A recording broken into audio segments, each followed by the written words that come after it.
Hello everyone, welcome to Legum Fegum again. Today in this video we will be going to discuss the distinguish between articles, sections, rule and act in law. So let's begin. First is article. I will read it down. आप please screen पे focus कीजिए, फिर मैं इसको थोड़ा बहुत हिंदी में भी एक्सप्लेन करूँगी. आई होप आपको ये कॉन्सेप्ट आज क्लियर हो जाए. Article.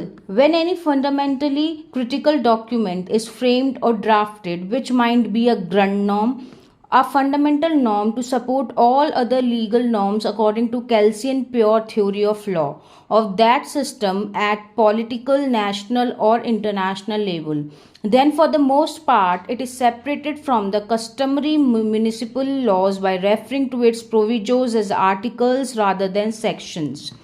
तो आर्टिकल हमारा बेसिकली होता क्या है. आर्टिकल्स आपने देखा होगा कॉन्स्टिट्यूशन ऑफ इंडिया में भी दिए गए हैं. हमारे कॉन्स्टिट्यूशन ऑफ इंडिया में आर्टिकल्स जो हैं वो दिए गए हैं.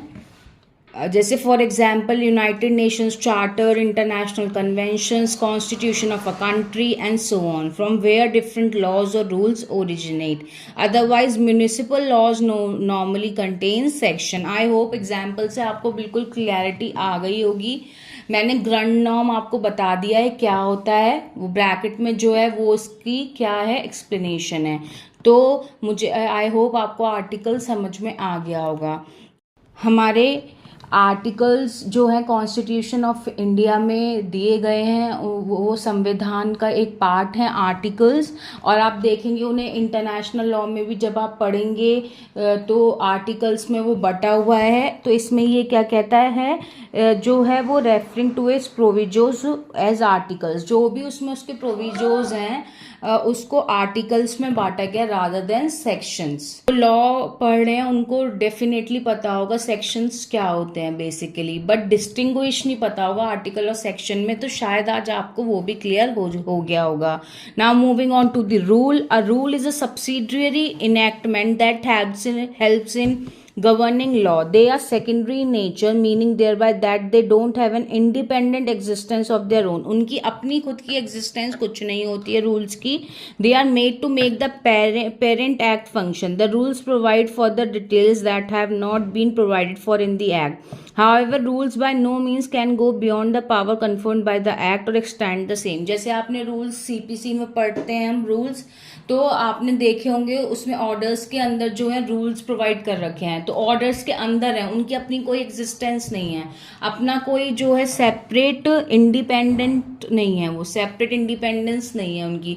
वो किसी पे निर्भर रहते हैं और जितना उन्हें एक्ट पावर देता है उतना ही वो एक्सटेंड हो सकते हैं. Now moving on to the last that is act. से कॉन्ट्रैक्ट एक्ट, कंपनीज एक्ट 2013, ये सब एक एक्ट हैं आपके.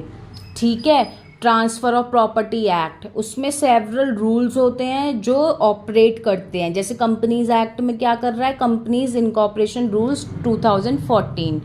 तो जो एक्ट में ऑपरेट करते हैं वो रूल्स होते हैं, जो एक्ट में ऑपरेट करते हैं वो रूल्स होते हैं. तो now an act is a law that is passed by the legislature. It is also known as a statute. However, most laws are not complete code in themselves. That is, certain provisions as to their application or enforcement etc. deliberately left out by the legislature, due to which rules come into the picture. जैसे for example आप देख सकते हैं इसमें, पहले मैं example बताऊंगी. Companies act 2013 is an act जो पूरा एक एक्ट होता है. जैसे कॉन्ट्रैक्ट एक्ट आपको समझ आ गया होगा. Distinguish between article, section, rule and law. बहुत सिंपल सा डिफरेंस है. आपको अगर आपने लॉ स्टार्ट भी किया तो आपको ये डिफरेंस पता होना चाहिए. तो have a look on this video. बहुत छोटी सी मैंने बनाई है और सिर्फ जो लिखा है वही पढ़ा है जिससे आपको समझ आए. आई होप आपको ये वीडियो अच्छी लगी हो तो please like, share and subscribe and support us. Thank you for watching.